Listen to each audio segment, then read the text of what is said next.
Sige, pakinggan muna natin si Kong Terry doon. Sige. Kong Terry, ano po masasabi ninyo? Well, effectively, discredited po yung affidavit ni Orly Guteza. Pero siyempre, nagpakita rin siya doon po sa Senado. So, yung pong bahagi po ng Senate testimony po niya will be part of the Senate record and that will be subjected to further scrutiny.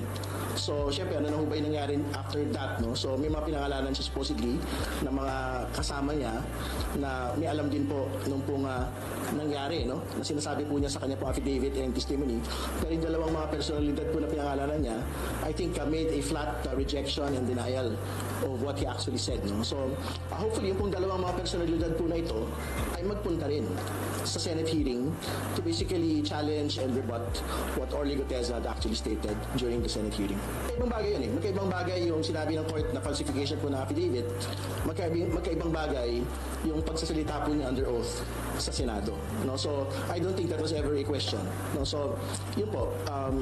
Moving forward, yung po mga binanggit niya na supposedly naglabas din affidavit, na may mga litrato tayo nakita noong nakaraan, dapat maisalang din po yun to basically rebut under oath yung po mga binanggit po ni Orly Guteza. I think subject siya to falsification. Falsification of a public document. Your workflow is important to us. Please wait indefinitely. With Monday.com's intuitive work management platform, you have the power, not I. Yun. Ayun. Oho. Oh, well, kasi nga naman, gano'n ang nangyari, no? Pero teka lang, mula ba nung naglabas ng statement si Atty. Esper, parang hindi pa rin siya lumalabas, ano? Hindi pa rin. Hindi nga nagpapakita eh. Hindi nga eh. Oo. Ang totoo, hindi nga siya statement lang nilabas niya, no? At hindi rin niya sinasabi na Oo. hindi ako akin yung pinakitang opisina. Oo nga. Hindi po sa akin yan. Hindi niya sinabi yun. Wala, oo. Diba? Yun pong may pirma dyan pangalan. Hindi ko po sekretary yan. Wala ko sinabi nun. Yun home stampad dyan. Ay, hindi po akin yan. Yung mga Oo. dokumento doon. Hindi rin niya sinabi yun. Oo. Hindi ba? Walang ganon. Oo. Kaya nga, Ang sinabi lang niya, yung nandyan nung hindi ko yan pirma. Hindi akin yung Hindi pirma. ko yan pirma. Kaninong pirma yan? Yun. Kaya sinabi ba niya, hindi ko po alam kung sino. Eh di siguro, kasi sabi nila, imbestigahan daw na executive judge ng ng Maynila. Oo. Eh di patatawag din yung mga sekretarya ni attorney. Eh dapat. Yung typing, yung gumagawa ng yung Dapat. nagtatype doon. Eh diba? kaya lang kasi, ang nilabas nila, hindi yun ang pirme. Eh talaga naman hindi yun ang pirme. Dahil yun nga yung akusasyon na yung opisina mo na notaryo ay hindi ikaw talaga pumipirma. Ayun. Diba? Yun naman ang...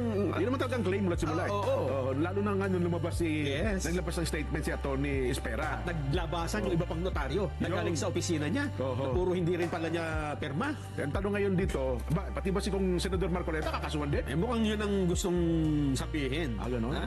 Lahat daw eh. Nang nasa sakot yan eh. Kasi meron pa raw anyang video na nagpapakita na CCTV na ito pala si Gutesa pumunta alas 8 pasado sa opisina ni Senador Marcoleta. 30 minuto nakalipas ng station doon, tsaka lumabas papunta ng kanyang session hall. Oo. At teka lang. Eh siyempre nakintay. Hindi, teka lang. Ano masasabi ng DOJ? May sabi na ba May siya? sinabi.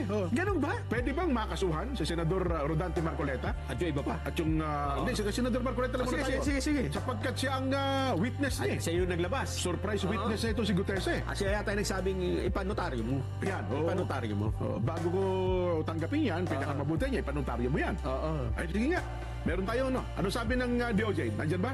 Sige nga, panoorin natin. In any case, no, in any proceeding or case that involves parties, mga akusado lang po or yung mga parties lang ang liable in the event that they are found guilty. Okay, in this case, the affidavit was found to be falsified. As far as we know, si Orly Guteza lang ang party involved. So Senator Marcoleta, insofar as his involvement in the Senate proceedings, Senate hearings is concerned, this has nothing to do with Orly Guteza's case, which happened to be decided in court.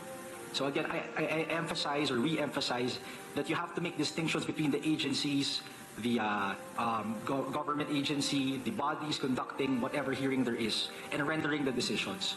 So Senator Marcoleta not being a party to that case, we cannot speak for him.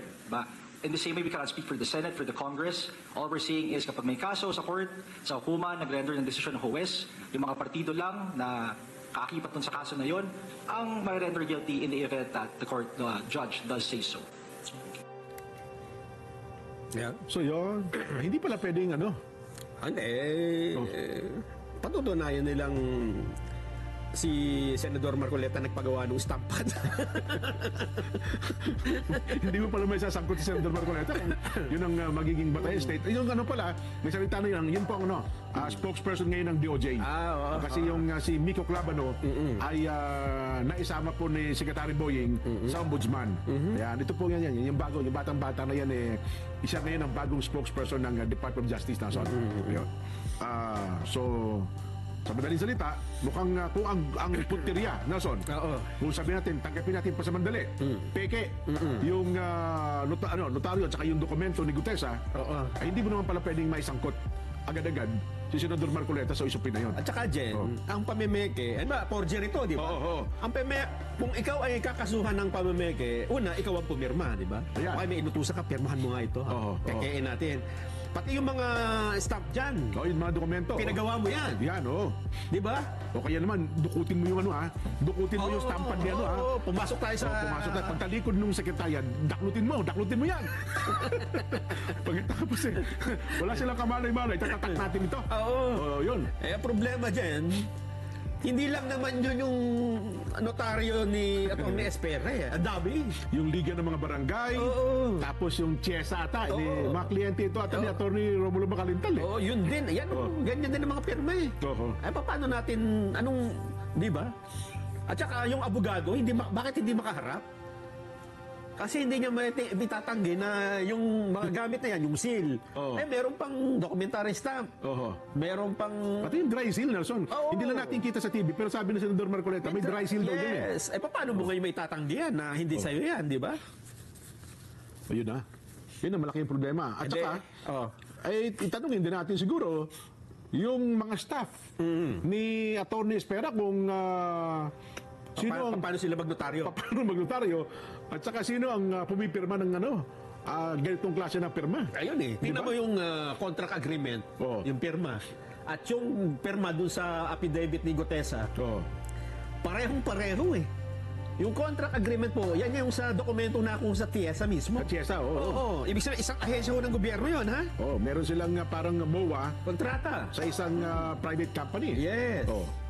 Tapos din yun, wala lang dyan, yung liga ng mga barangay, no? Paano ipapaliwanag yan? Yan po ang matagal mula nang lumutang ang issue na yan, hindi pa sinasagot ng abogado.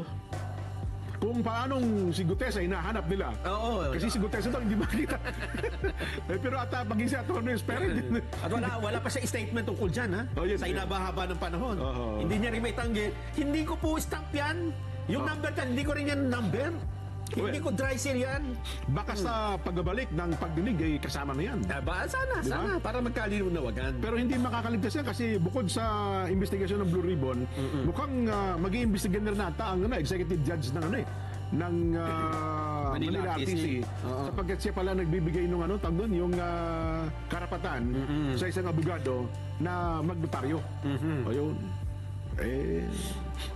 Ako sa tingin ko baka mas, tingnan natin, abangan natin. Baka naman may mga kadahilanan. Hindi natin maabot pa ng ating payak na kaisipan ano ang mga senaryo na pwedeng mangyari sa pangyayaring ito. Yan nga yung sabi ng executive judge dyan Kaya yung pirma yung pala ang kung ako man si Jet, ganun sasabihin ko talagang magpeke, di ba? Kasi ang pagbabatayan ko, pirma ni Atty. Espera. Atty. Espera, pirma mo ba ito? Hindi po. Mukhang yun yata ang inireklamo parang hindi ko pirma yan, i-compare natin sa pirma ko. Yan. Ganun talagang konklusyon. Siyempre. Pero may nagreklamo na ba na yung notaryo mo, hindi ikaw ang pumipirma. Di ba? Dapat ganun ang reklamo Yun. Di ba? Para yun ang investigatin kung nga yung mga notaryo, kung ikaw talaga pumipirma. Ang ginawa kasi, kinumpare yung dalawang pirma Totoo. Talagang hindi totoo isa talaga totoo. Kasi siya pumipirma yung totoo pirma niya yun yung isa, hindi talaga niya pirma sapagkat ibang tao pumipirma. Ang tanong doon, sino nag-utos doon na ipirma ka? Diba? Ang tanong doon, opisina mo ba yan o hindi? Ayan. Yung pinakita na may 24/7, sa'yo ba yan o hindi? Pag sinabi yung akin niya, ginagamit lang po. Yun ang malaking scandal yun. Makakasuhan yung mga taong nandun, di ba? Yun na nga, pero again, kung babalikan natin, sapagkat peke yung pirma ng abogado, hindi natin man masasabi sa kabuuan na peke nga yung statement Oo. ni Gutesa. Oo. Oo. Eh, yun nga yung pinalulutang na marami. Oo. Yung mga gustong pawalang halaga yung testimonya. Aha. Ha? Hindi natin alam kung anong motibo nila. Hindi natin pwede sabihin na, ay, baka ipinagtatanggol nila yung mga itinuturo ni Gutesa. Yun na nga. Eh, wala kasing wala kang maisip na conclusion kung anong isipin mo motibo, bakit gustong-gusto nilang sabihin na peke yung sinasabi nung sergeant no? Ni Gutesa. Isa lang ang mako-conclude mo doon. Kaya nga, Pinoproteksyon na nila yung mga itinuturo, di ba? dapat kayo kasi nothing to gain talaga si Gutesa. No? Kahit nandito ay sabi mo nang nanalo yung kaso, si Gutesa walang mapapala walang mapuprobecho At totoo, yun nga, nanganganib na ang buhay niya ngayon. Mukhang ngayon sentro pa siya ng iba't ibang klase ng batikos. Di ba? Totoo.